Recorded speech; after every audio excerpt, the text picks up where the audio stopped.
everybody. This is Dr. Lori Shemek. And I'm Omar Cumberbatch. You're listening to This Podcast Burns Fat.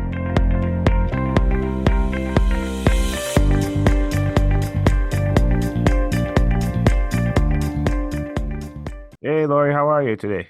Hey, Omar, doing wonderful. Yeah, just got back from walking my huge 28-pound dog. Oh, wow, up to 28 already. Yeah, she'll be a year old next month, if you Oh, can get believe out. that. I know, because I That's got her fun. when she was almost 9 weeks old, Yeah, and now she's like, and she was so tiny, and I thought I was gonna inherit this little, miniature dog, genetically, and it turns out, nope, she's a medium. So she's still huh. a small medium though. That's Golden good. doodle. Yeah. Okay, all right. No, How's happy your new early puppy doing? birthday. You. Going through the puppy phases Yeah. by any stretch of the imagination, but she's doing okay. She just doesn't Good. listen to us much, but I think that's just the Right. phase. It really is. It Yeah. is. They have, especially when they get to a certain age, they start to rebel. Like you've seen them do things that they know are right and they know they're right. But then they go, you know what? I don't think I'm going to listen to you. I'm going to do what I want. Pretty much. So I'm going through that Yeah. phase right now. But yeah, all Yeah. good, all good, no Yeah. complaints. Good. So yeah, today's guest was really, really good. And Yeah. I just want to make one quick mention to the Mm-hmm. audience that they need to stick around till the end because yeah, of course we talk about a lot of different things, but I don't know how we shifted gears to the Ozempic topic towards the end, but she was just dropping some knowledge that it was frightening. Stunning. Yes. Yeah, yeah. So Yeah. I know we talk about a lot of different things, but that just Mm-hmm. kind of went off on a tangent at the end that I think if the listeners stay to the end, they will not be disappointed. So, Right. Right. and her name is Amy Wilson, and she really, like I said, dropped a lot of bombs. Did you like her as well? Oh, I loved her. Yeah. And what the information she relayed to us is so important for every area. And, she has her expertise. She's a board certified geriatric pharmacist. She's a fitness professional, certified nutrition coach, and the list goes on and on, but she is definitely empowered to really help others. Hmm, And so going on podcasts and helping clients is what she does, and she does it very well. definitely. So let's jump into the show. Okay. Hey, Amy, welcome to the show. How are you today? Hey, I'm good. Thanks for having me. Hi, Amy. Thank you for stopping by. I am super excited to have our Oh, conversation good. today. Great. Yeah, no, we're very Yeah. excited because yeah, I think what's interesting about you as a guest is your demographic. So I wanted to dive into that a little bit and just talk about that and how you stumbled upon this particular demographic and why you felt it's so important to help them with their health and weight loss and all that good stuff. Well, I guess because it's my demographics, which which is midlife. And how I kind of stumbled upon it, I have been in the fitness industry since I was 17. I started teaching high-low impact aerobics back in the 80s. So I'm kind of dating myself. And did that while I was going through pharmacy school. And not that they ever collided at that time. It was kind of separate. I was a pharmacist and I was an aerobics instructor. And one of the things that pharmacists and aerobics instructors get asked all the time is, how can I lose weight? Can I take this supplement? What can I do? And was starting to see kind of, well, I need to know this in my pharmacy life. I need to know about supplements and nutrition, and then also need to know it about in my fitness professional life. And during that time, I will be honest and tell you that I was doing every fad.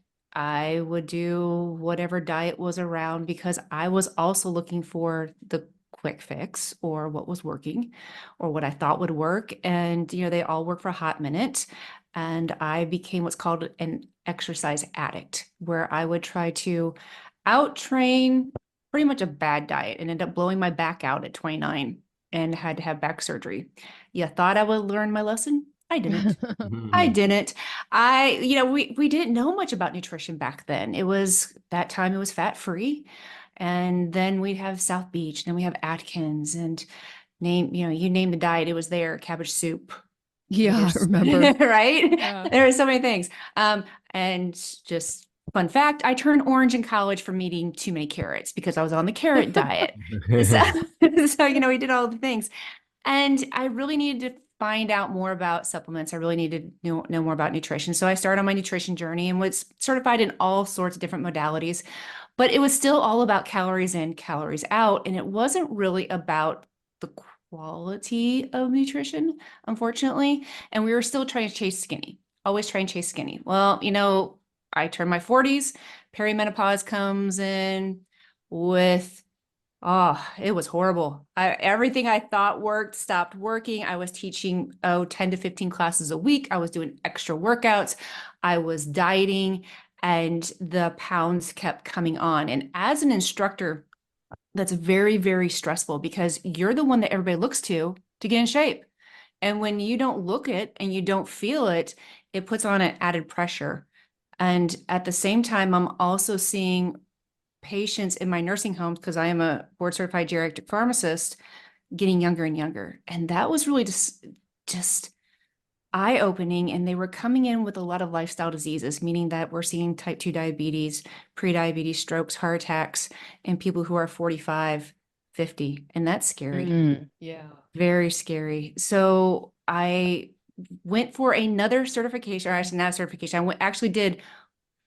I had to become the student again. I had to become the client and started looking at a different nutrition program.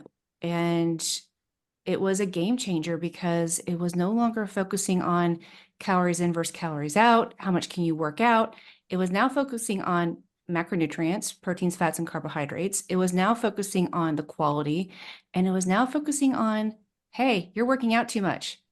Let's start working on building muscle. And that was a game changer. Finally, things started clicking, things started working. And I knew that if I was having these issues, other people my age, instructors, midlife women were having the same things going on. And I'm like, you know what? I need to get certified in this. I need to start coaching this. And it was almost a bigger mission, just besides the perimenopause and menopause issue.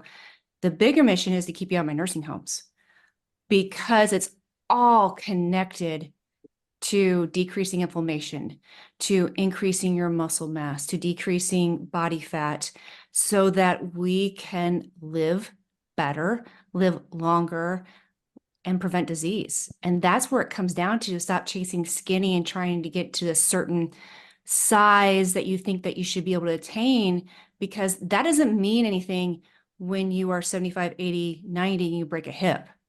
Mhm. What now is our perfect window of opportunity to pivot, to learn about nutrition, to stop chasing skinny, and to start looking at what we're putting in our body, how we're fueling it, and how can we get stronger. So I call myself the triple threat because I'm a pharmacist, nutrition coach, and a fitness instructor. So I know it all. I get all Yeah. three. By osmosis. Yeah. Yeah. So that was really well said. And, there is a lot happening with people. Once you turn 40, it seems things change. And then once you turn 50, even more so, and 60 dramatically, right?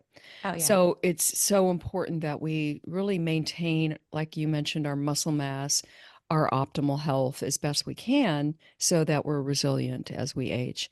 And so there's a myth out there that if we eat less, if we take in less calories, we'll be healthier and thinner. And you say no. I absolutely say no. And Yeah. the reason being is that we've been doing it for years. Has it worked? No. Yeah.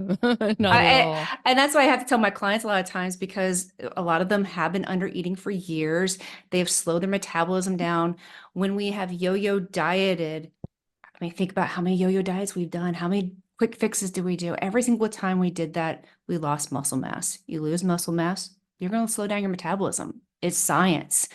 And all the quick fix programs, all those shiny, bright objects that you want to pick up and believe so bad, they work for a quick second.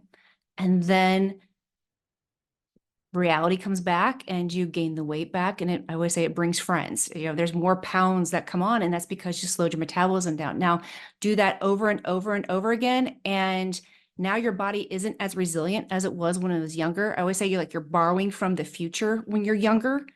And Mm-hmm. now you're 40, 45, 50. And guess what? It all caught up with you.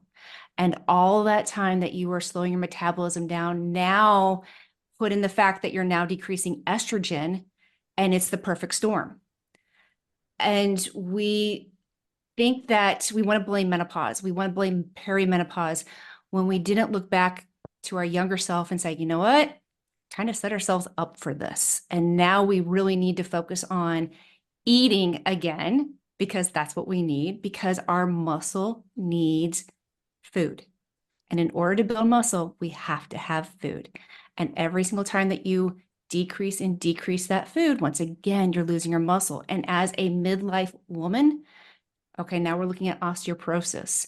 Now we're looking at increased falls and then fractures because of the osteoporosis. And we need that muscle. We need to be in the muscle building business now instead of taking it away. We need to be putting like our muscle bank, working on deposits now. Totally. Yes. But what's so fascinating, I just see listening to you, and of course, just remembering your introduction, and I just can't believe how any of us survived the '80s, let alone, you know, thriving, in 2024. It was a really crazy time because obviously we were doing everything backwards, it looks like, and it's also like the part of it is that we're probably paying the price now for a lot of reasons. I just want to make that statement, but I do want to just try to figure out what did you stumble upon exactly? Because you didn't go through all of these diets, and what was it specifically that you stumbled upon that you said, okay, this is what it is, and this is what's going to get me healthier for the rest of my life, including the muscle component to it. I I watched a couple of friends who were doing a program that's called the Fast Way to Fat Loss, and I honestly watched them to fail. Because let's face it, you see somebody on Facebook, you see the befores and afters, you're like, oh, they look great. 6 months later, they're back to where they were. And that's what I was looking for. And not only did they not fail, they were thriving. So they looked healthy. One of my friends never really was heavy, but she didn't have a muscle tone. And now all of a sudden she has this muscle tone, and she's my age and has been going through perimenopause. I'm like, okay, wait a minute. All right. So obviously I'm doing something wrong. And I had to throw out all my belief system and become the client and be like, okay, I need to be coached. What's going on?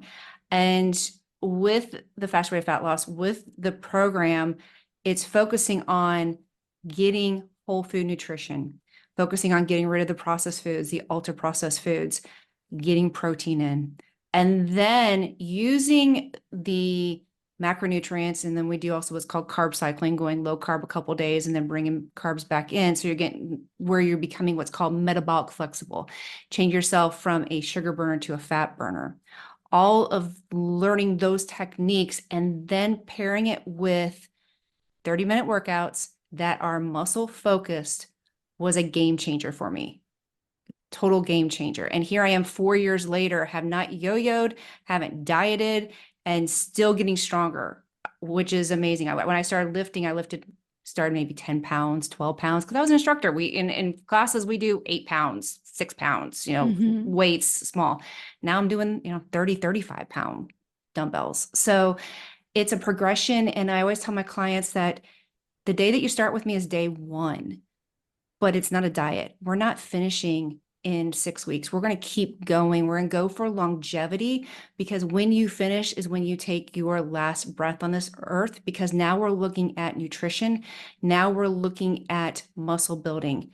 That's not a quick fix. That is something that goes up and down, and that's something that is a journey, and it's time to embrace the journey of getting stronger, and it's time to embrace the journey of losing inflammation and getting healthier.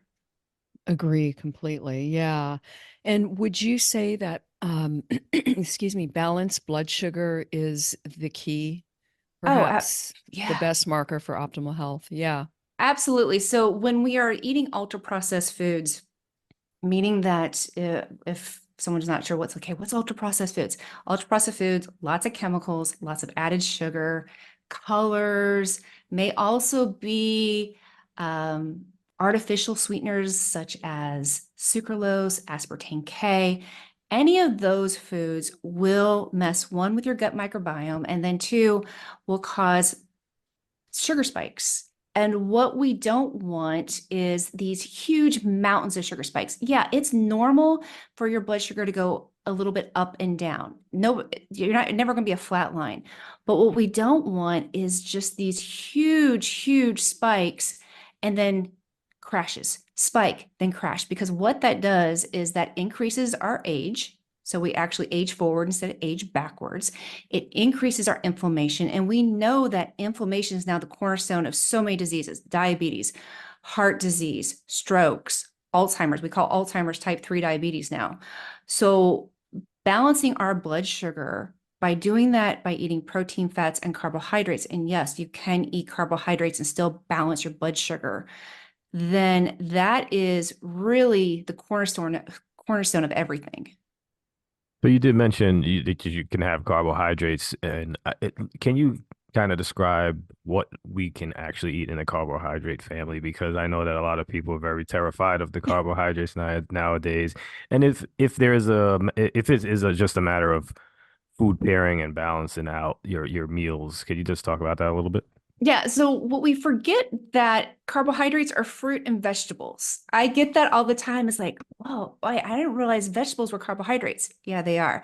We consider carbohydrates cookies and cakes and all of that. Yes, those are simple carbohydrates. They go straight to your blood sugar. They just constantly increase your blood sugar. Those are the ones that we want to eat seldom, in moderation. I mean, this girl loves a chocolate chip cookie, so I will put a chocolate chip cookie in there every once in a while, but that's not what you eat all the time. So yes, having fruit, not fruit juice, fruit with the fiber is actually going to be okay. And with the fiber is going to slow the impact of your blood sugar rising. Vegetables are amazing because vegetables have lots and lots of fiber and barely impact your blood sugar. The thing that we can always remember is that if you always have it with protein and fat, that will slow down the absorption of carbohydrates. So if you have your carbohydrates kind of like in the middle or last, that's also going to slow down the impact of the blood sugar. And then if you're really, really concerned about, I always, people go like, oh, but fruit. Okay, so go for what's called the low glycemic index. They don't impact your blood sugar as much, and you can still get the benefits. You still get the nutrients, you still get the vitamins and the minerals, and you are still getting carbohydrates, which your brain does need and your muscles need to build. Yeah, that is so true. Yeah, great. And the thing too that's underlying all of this is inflammation, correct? Correct. Correct. Yeah. And if you could just expand on that a little bit. What I like to say, people are like, well, how do you explain chronic inflammation? And the way I kind of explain it is, let's think about a mosquito bite. And when you go outside and you get bit by a mosquito, your body has a reaction to it and it gets red and it kind of raises a little bit. And your body's like, okay, we've been penetrated. We need to figure this out and release the army. Let's get this kind of foreign body out of here and heal. Okay, does this work? And then the body's like, okay, we don't need you anymore. Come back. We're done. That's acute inflammation. Chronic inflammation is when we are bombarding ourselves with ultra processed foods, sugar, things that our body does not need. And I would say, think of that as a bunch of mosquito bites inside. And it's constant over and over and over and over again. So your body's constantly sending out the army, sending out the troops to get this inflammation under control. The problem is that it can never call it back because it is an ongoing issue. So if you are eating prepackaged food that is high in chemicals and sugar and having that candy bar every day, having the cookies, the cake, the simple carbohydrates every single day, maybe several times a day, you're never giving your body a chance to decrease its inflammation. So now we have something that keeps building up. It's chronic inflammation. When you have that chronic inflammation, it usually goes into something that's called metabolic syndrome. And that is where your waist might be larger than you would like. Your cholesterol markers are higher. Your fasting blood sugar is higher. And those are all signs of chronic inflammation, which, as I said before, causes stroke, heart attack, diabetes, Alzheimer's. It's pretty much the cornerstone of a lot of lifestyle diseases. No, exactly. So, I guess the natural follow-up is, what would you suggest, on top of what you kind of already alluded to ramp down this chronic inflammation? To ramp it down, and I don't like saying all or nothing because sometimes that sets people up for fail. So start focusing on maybe one meal a day. Do you always run through Starbucks and get a latte and a donut, or are you going through a McDonald's drive-through every morning? Can we replace that with whole food nutrition, meaning real food, not something that's coming from the drive-through window? And then once you get that into a habit, we'll do what's called habit stacking. I love Atomic Habits. If you haven't read it, I highly recommend. Mhm. Yeah, good. And you get a really good book. And if you do that for breakfast, okay, so now you got that under control. What can you do for lunch? Can you eat real food? Can you have, and it doesn't have to be chicken breasts and rice. That's everybody's like, oh, it's so boring to eat real food.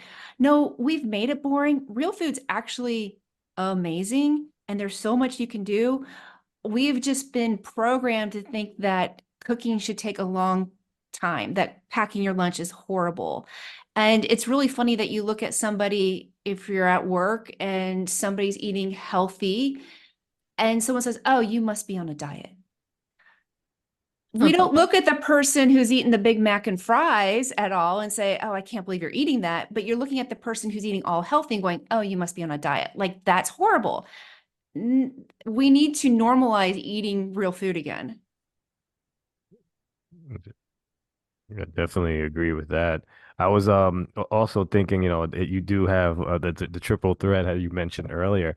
What specifically did you learn as a pharmacist, supplement wise and drug wise, that actually did have some benefits for inflammation and weight gain and all the stuff that is affecting most of the people in America today? Well, I always say I'm a pharmacist who prefers that you are not on a medication because medication is a treatment and not a cure. There are definitely supplements out there. So some of my favorite supplements that help, creatine is one of them. And the reason why I love creatine is that, especially for midlife, it helps keep your muscle, it helps build your muscle. We are now seeing the possibility of creatine helping with brain function, which I think is pretty cool. Vitamin D, absolutely.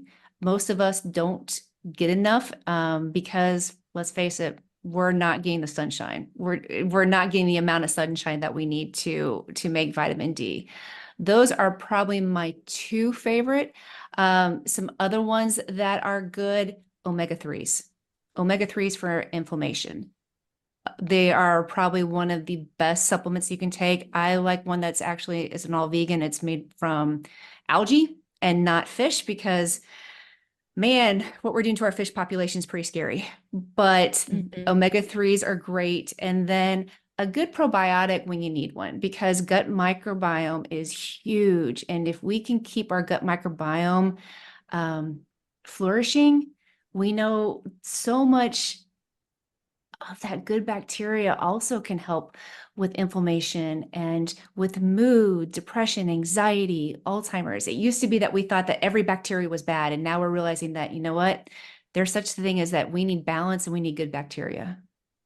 I actually have two follow-up questions, but I wanted you to comment a little bit more about our fish issue because I'm aware of one aspect of it. I was just curious, what was your perspective on that, and can you expand on that a bit? I love salmon, but Mhm. I mean, there's an article that was just recently, I can't remember which, it might have been Guardian or, but it was that the farm raised fish have gotten out of the pen and have infiltrated our wild fish. Mm. Yeah, and so have made our wild fish not as healthy as they were at one point. And yeah, that's the reason. Now, am I going to say, hey, you should go have a McDonald's Big Mac over salmon? No, no. But I am, if I can get a better source, I'm going to get a better source. So that's why I look at the omega-3s with the algae instead of the fish. Oh, Hmm. I say that was the first time I heard of that one. So yeah, that's that's not a good thing. So keeping on the pharmacy kick, you must have very, very strong opinions of Ozempic at this point. I'm curious to hear what they are. I wouldn't say it's strong, but I'll get on my soapbox. So if you are on Ozempic, thinking about taking Ozempic, Wegovy, Mounjaro, I'm not going to cure and diss you and say, oh my gosh, I can't believe you're doing that. I get it. We all want that thing that's going to work. And we put so much hope in the latest supplement and the latest diet. What I am going to say is, okay, I want you to go in with open eyes. And if you're on Ozempic or Wegovy or Mounjaro, there's things that you need to do. So they are what's called a GLP-1. It's glucagon-like peptide 1. It really is a huge breakthrough in diabetes, in science. GLP-1 is a hormone that is in the gut, was found by scientists. And when they started studying, they're like, oh my gosh, this helps with insulin. Hey, this helps with blood sugar. This could be amazing for diabetics. It is. What it will do is help lower what's called A1C. That is a prediabetes diabetes marker. It's actually a snapshot of what your blood glucose has been the past 3 months or 90 days. And it does lower A1C. Okay. It also has a side effect that makes you not hungry. And everybody's like, oh, yes, that is exactly what I want because I'm hungry all the time. And wouldn't it be great to take an injection or a medication that's going to make me not hungry? Well, yes and no. It also comes with side effects. So let's talk about a couple of side effects of what the medication actually does. So you're not hungry because it slows down your GI tract. All right. In some Oops. people, yeah, in some people it just slows it down. In some people, it's a total stop, which is called gastroparesis. The problem with that, it's not something that's reversible. If you stop the medication, you still have gastroparesis. I have friends who have the autoimmune You mean disease forever? forever. No. Oh my Yeah, goodness. yeah. Wow. And so So what now does you're that look, look like? I'm sorry, what I'm does it not look like? really. Yeah, So yeah, so what it looks like is that now your stomach does not move through the intestines. Nothing moves. There's small contractions that Directions. happen. Yeah. Yeah. So you normally have something called peristalsis. It's like you have contractions Hmm. that move everything down the GI tract into the intestines and then out the body. That stops. yikes. So think about the backup, things not moving, you don't feel good, things aren't absorbed right. Now you got more inflammation because you have all these toxins sitting in your body. Little nutrient absorption, toxin Yeah. overload. Yeah. Yeah, it's not good. And now you're looking at possibly gaining weight because of this, having more inflammation. And the only way to possibly get it restarted is maybe to have an implant that sometimes works. So it's an implant that causes the contractions. That's crazy. I did not know that. I didn't Yeah. either. Yeah. So the other thing that I'm worried about is, okay, now we're slowing down the GI tract. One of the biggest increases in cancer right now is colon cancer. Hmm. And it's probably due to lack of fiber, increase of processed foods, increase of sugar. But it also, if you are slowing down how long this food is staying in your system, you're probably looking at a chance of higher toxicity. So that concerns me. The other thing that concerns me is that, yes, it does slow down your appetite. You're not hungry. You're not eating. Okay. Our body is one big chemical reaction and it's Mhm. smart and our body knows how to survive. You need amino acids, it's going to get it from the muscle. Okay. So now we're talking about sarcopenia. Ugh. When you're midlife, that should be number one there. No, we need muscle. Don't take my muscle. And everybody's like, but I lost weight. Okay. If you lost weight quickly, you may have lost a little bit of fat. You probably lost mostly muscle. Now your body also needs vitamins and minerals. Well, where's it going to get it from? It's going to get it from the bones. Hmm. Now we're looking at osteopenia and osteoporosis. So this medication is actually increasing the aging process. So yeah, you got into your skinny jeans, but you have no energy and you're brittle. And in fact, I would say you're frail. The thing that we Mhm. talk about with geriatrics. So what I think we're going to be seeing probably in the next 5 years is what I'm going to call old lady disease. We're going to see 35, 40-year-olds with sarcopenia, osteoporosis from chasing skinny, trying to get to the thinnest possible, and having to deal with those negative outcomes of that medication. That's why I'm very much, I understand the medication. I understand why you want to go on it, but understand that it comes with some pretty significant side effects and possible negative outcomes. And am I right in thinking that there is also the side effect of sagging skin in Well, the when you, face? well, yeah, because when you lose, well, Ozempic face and Ozempic butt is a real Yeah. thing. Yeah. Oh, man. And people forget, they're like, oh, but I lost fat. Well, you also have muscle in your face and in your tushy. So if you're losing that muscle, because muscle gives you your shape, muscle is what gives you your figure. When you lose that, you're losing that shape. So yeah, you're going to get saggy skin because that muscle's not there anymore. And once again, that's going to cause you to look older than you really are. You know, I'm a big no, a big pass on Ozempic, etc. And unless it's a health uh, uh, crisis intervention. Other than that, I wouldn't do it. And I get why some prescribers do, because Pressure is there. the pressure's there, and the insurance industry has Hmm. made it where you don't have time to really talk about anything with your patient.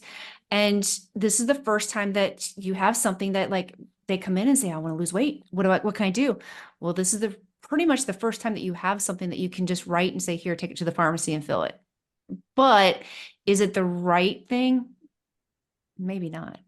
You, Maybe you know, not. yeah, the thing that's scary is with this whole thing, and I think you highlighted it very, very well. As like I know people who are planning on going on Ozempic just to fit into like a wedding dress and stuff like that, just like temporarily. Mm-hmm. But you're saying basically that even if they do like a short stint on this, the ramifications can be The forever. potential. Yeah, like Yeah. that's accurate, huh? Well, we all think that it's not going to happen to me. We all have Hmm. that idea that, oh, yeah, I hear about these side effects. Yeah, yeah, yeah, yeah, but it won't happen to me. And I just need to get into this wedding dress or get in shape for the class reunion. The thing is, especially for females, not only can it happen, but there's also a psychological dependence. Because and I get clients, because I coach virtually, so I have clients all over the world and all over the United States who come to me trying to get off of Ozempic or don't want to get on in the first place. But the people that get on it have no energy, Mhm. but they're Oh so no. scared to get off of it because they did lose 15, 20 pounds, but they have no quality of life. They can't get off the couch. They feel horrible, but they lost the weight. And it's that Wow. psychological dependence that it's also causing. Mm. That is, that's a big wow. Yeah, I'm all Yeah. scared straight right now. Yeah, That's the right. 80s term, if you remember. Yeah. Yeah. And, Yeah, no, go ahead. I'm sorry. no, and the other thing too is that, I'll say big pharma because it is big pharma. One of the things that they do lose is muscle because they're not getting protein. Well, now we're looking at, oh, well, let's develop a new medication that will keep the muscle or that will help you increase your protein intake. So we're getting polypharmacy, and some people get nauseated. So now we have a pill you take for nausea, or if you're constipated, you're taking another pill. And now we're going to have another thing to keep your muscle or to add protein. So now we're looking at this polypharmacy cascade that is, there's one company entity that's winning this and is making the money, and it's not the consumer. Right. They're Oh, spending a lot of money at the risk of their health, Yeah. essentially. Yeah. Yeah, this is it's fascinating, and you do have the Mhm. background to touch on all of these different things. So we really Yeah. appreciate joining us today and sharing all this wonderful information. We do want to give you an opportunity to share how we can keep in touch with all the good stuff you're doing. Let's such your website, social media handles, and all that good stuff, so we can keep up with it's this ever-changing landscape. It's amazing and fascinating. You're such a good person to learn from. So can you do provide that for us right now? Absolutely. And if you made it this far listening to me, I want to give you It was something. easy, easy. Yeah. I like to give you something too. So you can find me on the web at amykwilson.com. That's AMYKWILSON.com. Or if you are an Instagram person, I am at the Nutrition Coach Pharmacist. So that's the Nutrition Coach Pharmacist. And reach out to me on either one, send me a message, and I would love to send you what's called a 5-day blueprint. So it gives you lots of good recipes. So if you're ready to get back to whole food recipes that are easy, there's tons of recipes. And then I'm going to include 2 of my favorite, and one of them is chili that is just like Wendy's chili, but it's healthy and has about 7 Ah, ingredients, and it's easy and it makes a lot. So you don't have to worry about just making one. You can make it and have it for a couple days. And yeah, reach out to me at amykwilson.com or the Nutrition Coach Pharmacist. And let's just say put in blueprint, and I will send you that 5-day fat loss blueprint. oh, Awesome, wow. awesome. Yeah. Very nice, Amy. Yeah. Thank you. Thank you. Thank you. And one quick Yeah. comment about chili is it freezes well too. So if you make a big batch, it can Mm-hmm. come in handy definitely a couple of days down the road, if not weeks. So yeah, I'm a big fan. So that was a good It plug. Me too. Yeah. perfect macros. You got your protein, you got your fat, and you got your Yeah. carbohydrates all there. Yep, yep. And season too. Yes, yes. All Almost right. about to be behind us, but All right, Amy. Thanks for coming on okay, the show. Amy. Thank you Thank you. so much. All Thank you right. for having me. Okay, Take take care. care. All right. Bye bye. Thank you so much for listening to this episode of This Podcast Burns Fat. We're so excited to have you as a listener, and we're hoping that you really enjoyed the content as well. And if you did, please run over to iTunes and provide a rating and or review.